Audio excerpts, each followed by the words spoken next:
Welcome to நலம் தானா viewers. இன்னைக்கு கல்கண்டு வடை, ஸ்வீட் வடை செய்ய போறோம். அதுக்கு 1/4 கப்பு உளுந்தம்பருப்பு, 1 ஸ்பூன் பச்சரிசி, மாவு பச்சரிசி, ரெண்டையும் கலந்து 2-3 தடவை கழுவிட்டு நல்லா ஒரு 1.5 மணி நேரம் ஊற வச்சு எடுத்தாச்சு. 2 மணி நேரம் கூட ஊற வச்சுக்கலாம். இப்ப இதை அரைச்சுக்கணும். அரைக்கையிலேயே இந்த கல்கண்டையும் போட்டு அரைச்சுக்கணும். சும்மா ஒரு இனிப்பு தூக்கலா தூக்கி கொடுக்கணுங்கிறதுக்காக ஒரு சிட்டிகை உப்பு போடுறோம். இப்ப இத அரைச்சிடலாம். தெரியுதா? இது அந்த ஊர்ன உளுந்தல முதல்ல அரைச்சிட்டு அதுக்கப்புறம் கல்கண்டை கொஞ்சம் கொஞ்சமா போட்டு அரைச்சோம்னா நமக்கு தண்ணி ஊத்தணும்னு அவசியம் இல்லை. நல்லா ஃபில்டர் பண்ணிடணும்.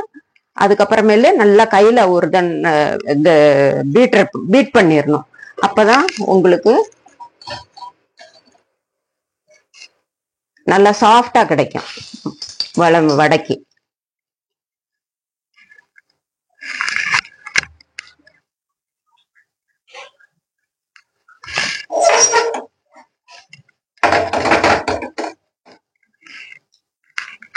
பாருங்க, நல்லா அழகா வருது.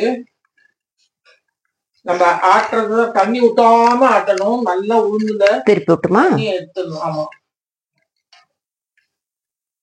சிம்லயே வச்சு நம்ம இது பண்ணா நல்லா வரும். பாருங்க எவ்வளவு நல்லா உப்பி வருது. சூப்பரா இருக்கு பாருங்க வடை. இது உளுந்துக்கு எவ்வளவு எடுக்கணுமோ நம்ம 2 ஸ்பூன் பச்சரிசி அவ்வளவுதான். ஒரு கல் உப்பு கொஞ்சம் போட்டுக்கணும். கொஞ்சம் கல்கண்டு சரியா இருக்கும்னு நினைக்கிறேன். தூண்டாதீங்க. இப்ப போடுங்க. இதை எடுத்துடலாமா?